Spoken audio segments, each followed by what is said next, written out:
Imagine uncovering a secret so devastating it changes not just how you see yourself, but how you view the world around you. A single revelation that turns everything you thought you knew into dust.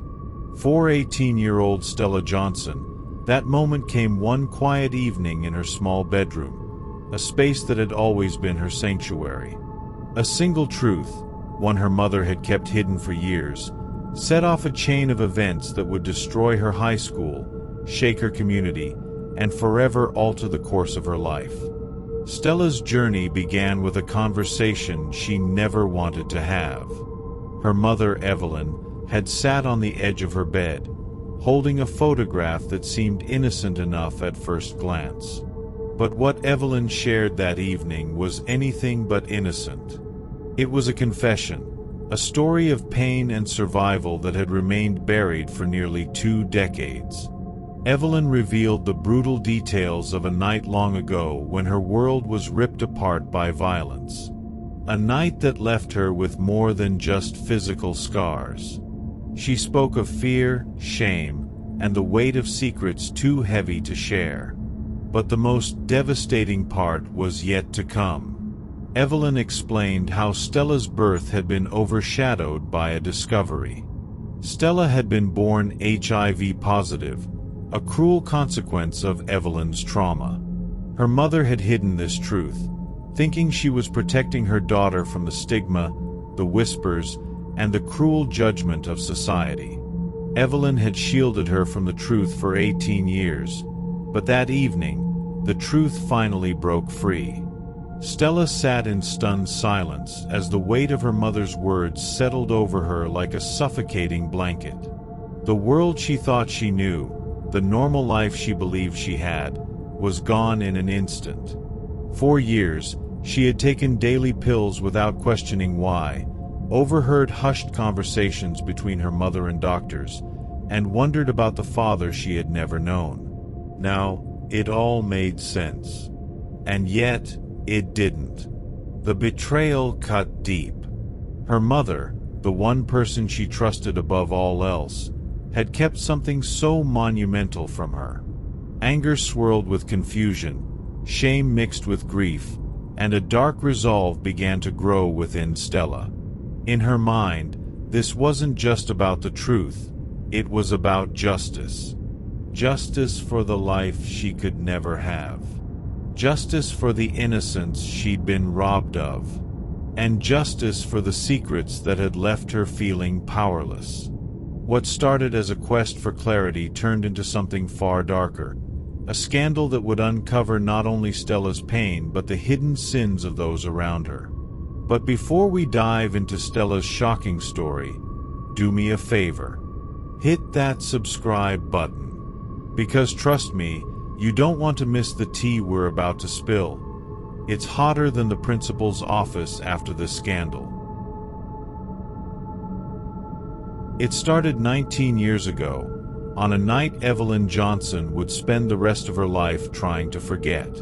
A night when the world became an unforgiving place. A night that left her broken in ways she didn't think she could recover from. Evelyn was just a young woman then, full of hope and dreams for a future that seemed within reach. But that night, her sense of safety and autonomy were stripped away in the most violent and dehumanizing way imaginable. She was assaulted, left to grapple not only with physical pain but a deep emotional wound that would fester for years. Evelyn never reported the crime. She was terrified. Terrified of not being believed, of being blamed, of being reduced to nothing more than a victim in the eyes of others. Studies show that nearly 80% of sexual assaults go unreported, and Evelyn's silence was a heartbreaking reflection of this statistic. She didn't want the whispers, the pitying looks, or the endless questions. So, she chose to bury it, convincing herself that silence was the safer choice. But silence comes with a price. Months after the assault, Evelyn discovered she was pregnant. It was a cruel twist of fate, a constant reminder of that terrible night. Yet, despite the pain, she decided to keep the baby. hoping to create something good from something so horrific. She vowed to love and protect her child, no matter what. But when Stella was born, the doctors delivered another blow. Stella had been born HIV-positive, a direct result of Evelyn's trauma. 4 years, Evelyn lived in quiet agony, balancing the need to protect her daughter with the heavy burden of secrecy. She watched Stella grow up, her laughter and curiosity bringing light to Evelyn's darkest days. But every milestone, every moment of joy, was shadowed by the knowledge of the truth Evelyn kept hidden. She carried the weight of her past alone, never confiding in anyone, not even Stella. The long-term consequences of Evelyn's silence weren't just emotional, they were generational. Stella was forced into a life she didn't even know she was living. The pills she took every day were explained away as vitamins. The regular doctor visits were framed as routine checkups. Evelyn shielded Stella from the stigma of her condition, but in doing so, she also denied her daughter the chance to understand herself fully. Then, on that fateful evening, Evelyn finally broke her silence. Sitting on the edge of Stella's bed, her hands trembling, she revealed the truth she had buried for so long. She spoke of the assault, her fear, and the decision to remain silent.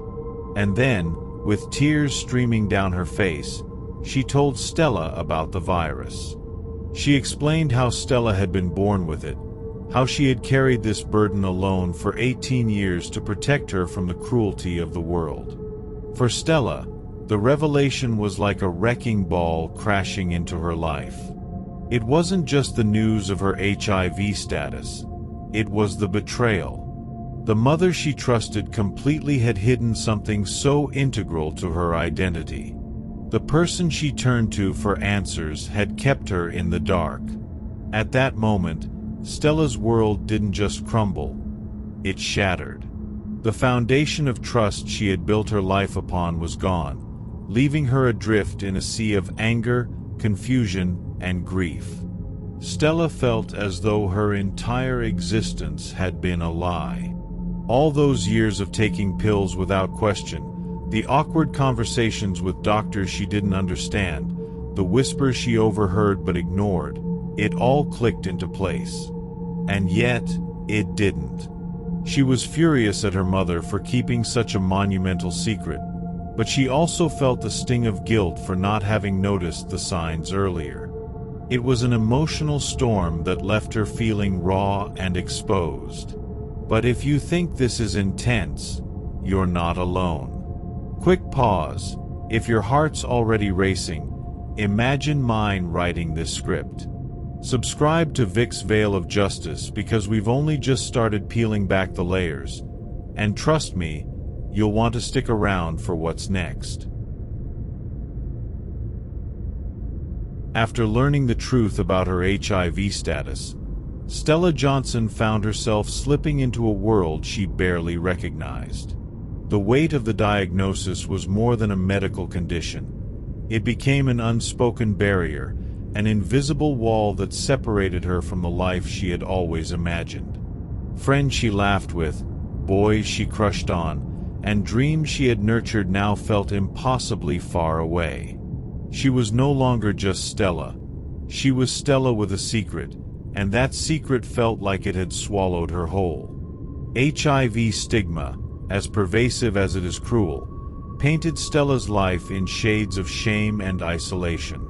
Misconceptions about the virus ran rampant in her mind, fueled by fears of how others might react if they knew. She had seen the whispered judgments on TV, heard the jokes people made about those living with HIV, and now she was one of those people. It was as though a scarlet letter had been stitched to her chest, a constant reminder that she would never be seen as normal. But Stella wasn't alone in carrying this burden. HIV stigma continues to impact millions globally, with its roots in ignorance and fear. Many people falsely associate the virus with moral failings, casting a shadow over those who live with it. Relationships become fraught with anxiety, opportunities are lost, and isolation becomes a constant companion. For Stella, it wasn't just about living with HIV. It was about surviving the way the world would see her if her truth ever came out. Each day, the shame simmered beneath the surface, but it was soon joined by something much darker: anger. Stella couldn't stop thinking about all the years stolen from her, the relationships she never pursued, the carefree experiences she was denied, and the secret that her mother had guarded so fiercely. That anger became a fuel, feeding a desire for control in a life that had always seemed beyond her grasp. In Stella's mind, her diagnosis wasn't a death sentence, it was a weapon. A way to make the world feel a fraction of the pain it had inflicted on her. To Stella, this wasn't just revenge, it was justice. Justice for the life she could never have, and justice for the years of silence that had defined her existence. She decided that she wouldn't just sit back and let the world continue to dictate her story. She would take control, and in doing so, she would make others pay. And that's when her attention turned to Roxbury High School, where she spent her days surrounded by the teachers who, in her mind, had always taken too much liberty with their authority. These weren't just educators. They were individuals who blurred lines, who made students like Stella feel uncomfortable, vulnerable, and powerless. And Stella was about to turn the tables. There was Mr. Jameson, the charming English teacher who always seemed to find excuses to keep her after class, his compliments often veering into territory that felt too personal. Then there was Coach Williams, the young and fit basketball coach who had a habit of standing too close and letting his eyes linger where they shouldn't. Miss Rivera, the art teacher, wasn't spared either. Her lingering stares and inappropriate comments had made it clear that her interests extended beyond art.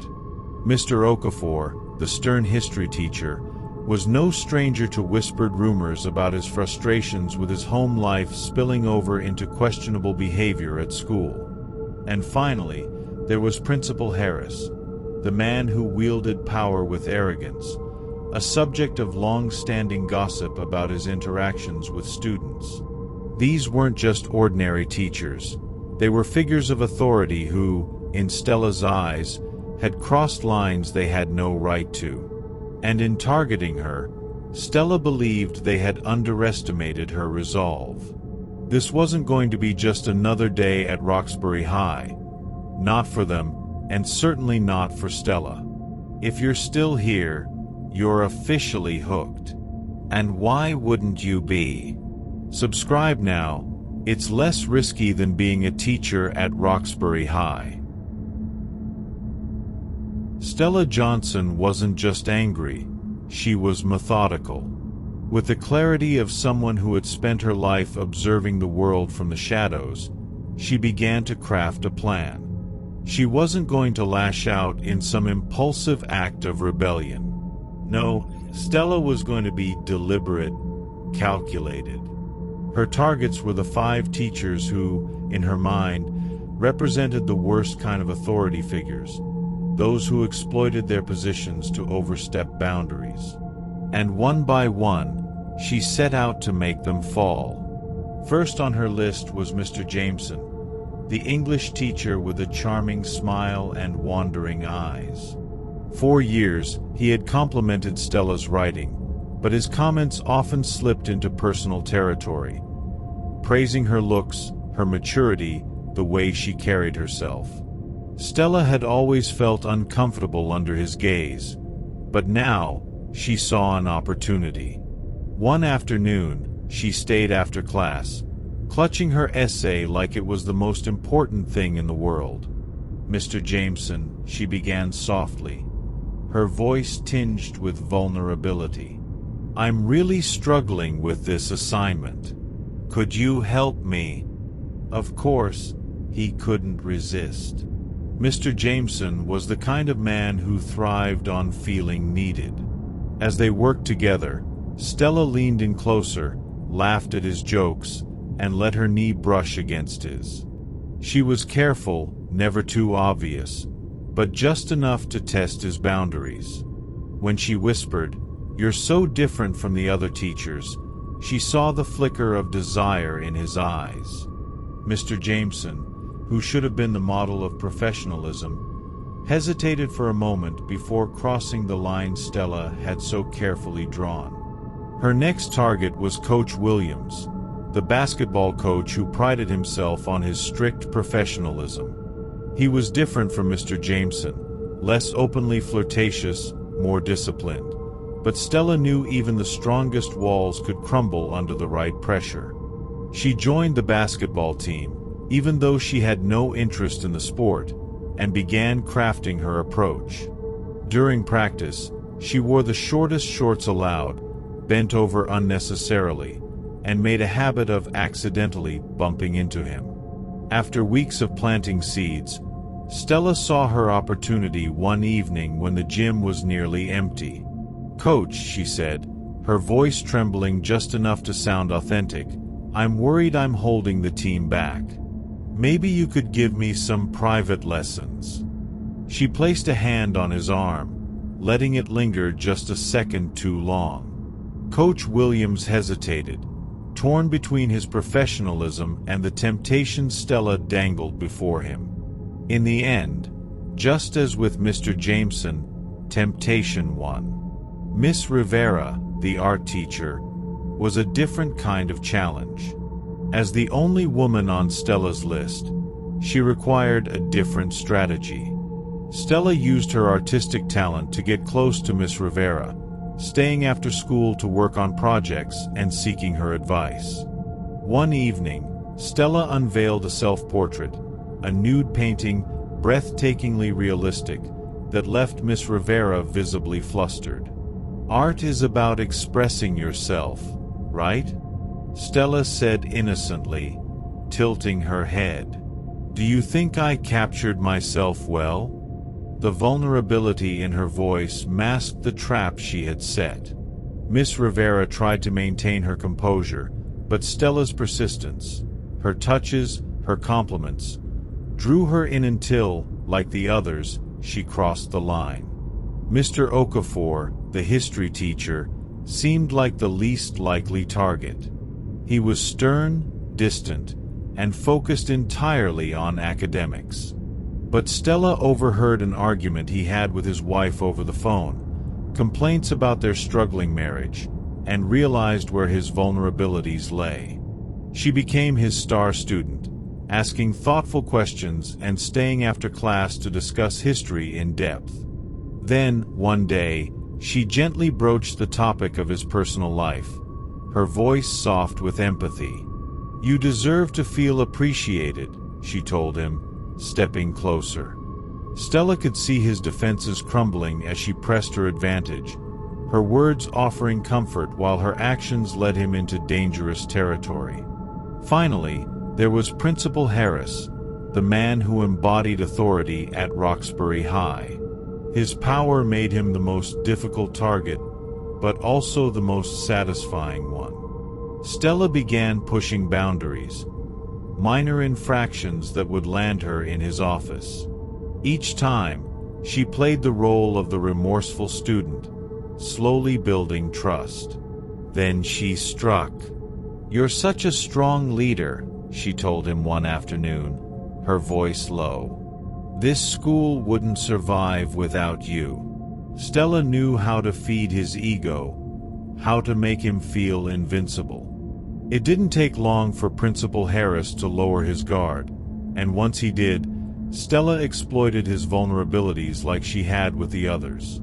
These educators held the power, but Stella knew how to flip the script, turning their authority into their greatest weakness. She used their egos, their desires, and their lack of boundaries against them, crafting situations where their actions would speak louder than any accusations. They thought they were in control, but Stella was always one step ahead. But this raises a question. Was Stella right to do this? Were her actions justified, considering the lines these teachers had already crossed? Or does their guilt fail to absolve her of wrongdoing? It's a moral puzzle that leaves us wondering, what would you have done in Stella's shoes? Let me know in the comments.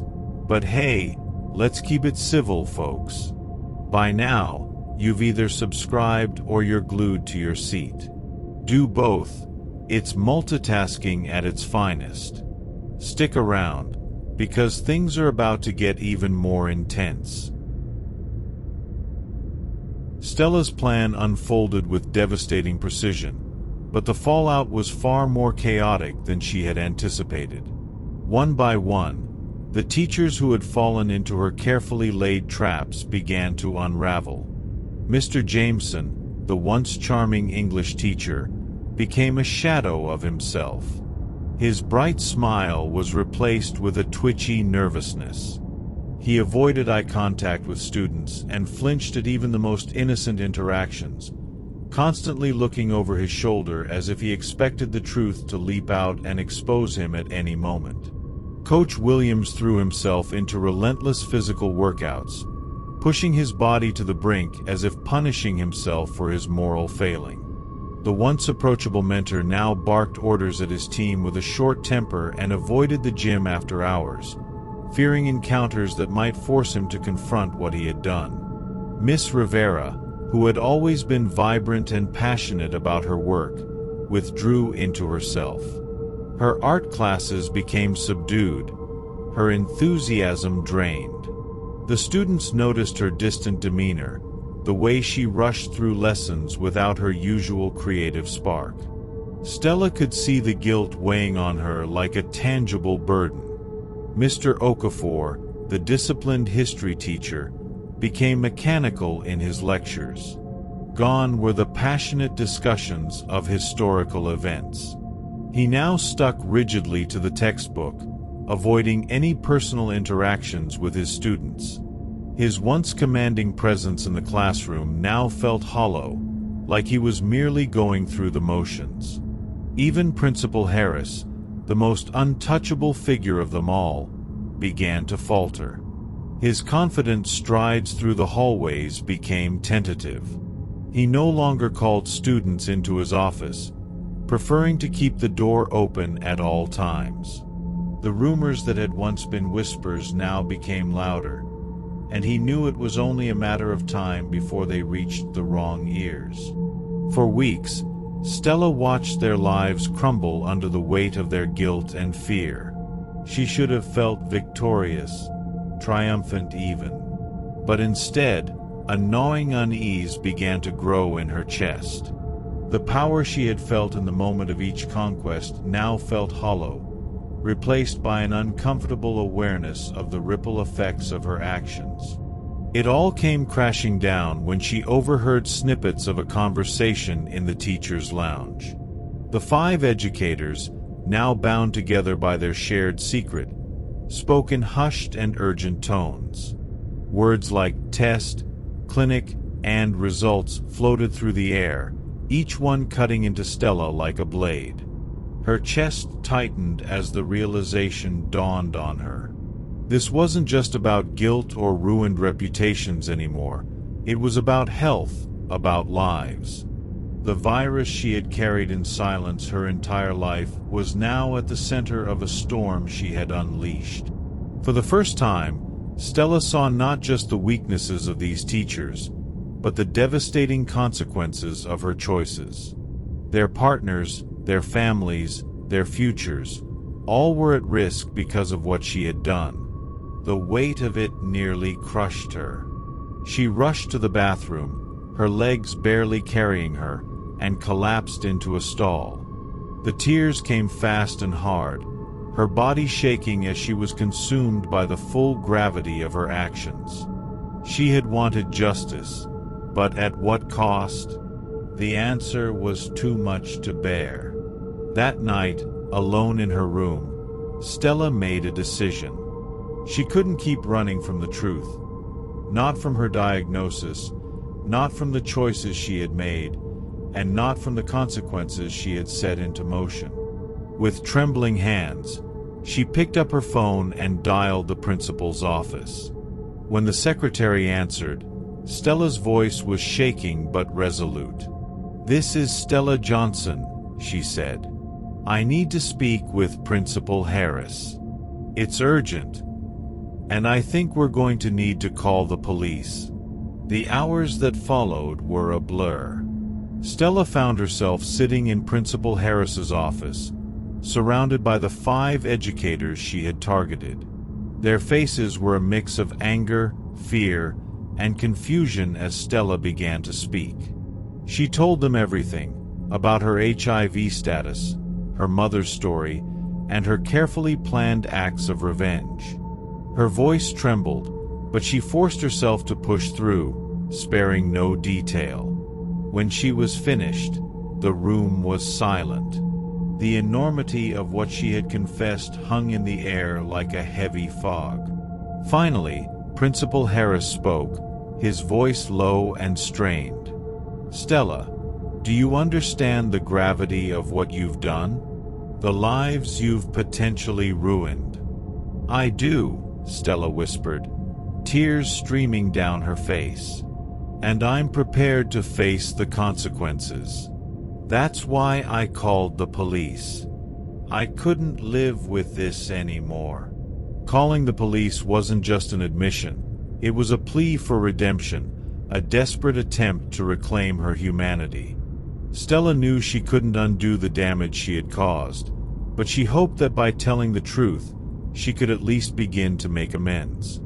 As the sound of sirens grew louder, Stella closed her eyes and took a deep breath.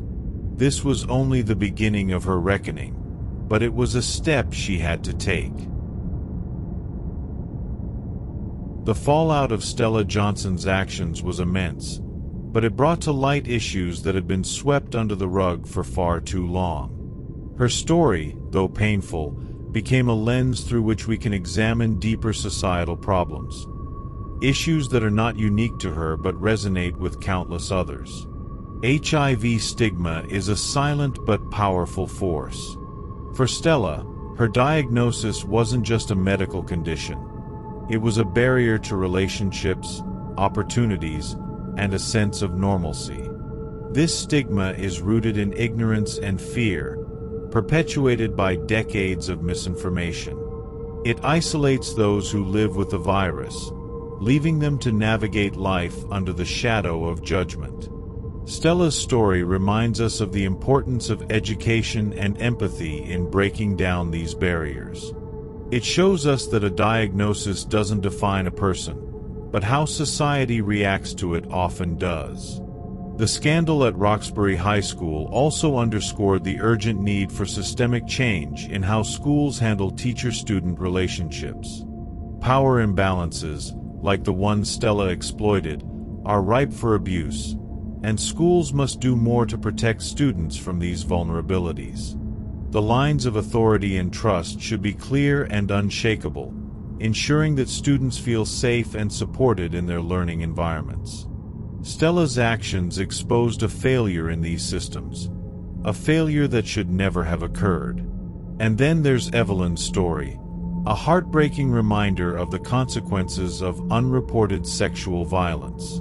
Survivors like Evelyn often carry their trauma alone, silenced by fear, shame, or the belief that no one will believe them. But silence allows pain to fester and ripple into the lives of others, as it did with Stella. Evelyn's journey calls for better support systems for survivors, encouraging them to speak out and seek help without fear of judgment or dismissal. Yet, even in the darkest stories, there is hope. Stella's journey didn't end in tragedy. It became a catalyst for change. After serving her time and facing the consequences of her actions, Stella channeled her pain into purpose. She became an advocate for HIV awareness, traveling to schools and community centers to educate others about the virus and the stigma that comes with it. Her story became a powerful example of redemption, proof that even the most broken paths can lead to something meaningful. Through her work, Stella sought to make amends, not just to the teachers whose lives she upended, but to the broader community that had been affected by her actions. She spoke openly about her mistakes, her diagnosis, and the weight of carrying secrets for so long. And in doing so, she inspired others to confront their own truths, no matter how painful they might be. Stella's story is a reminder of the power of truth and the strength it takes to confront it. It shows us that while mistakes can leave scars, they can also be the foundation for growth and change. Her journey wasn't easy, and it wasn't without pain, but it was proof that even in the aftermath of tragedy, there is always the possibility of redemption. If this story hit you in the feels, hit that subscribe button and join us at Vic's Veil of Justice. Because there's always more justice to uncover, and more tea to spill.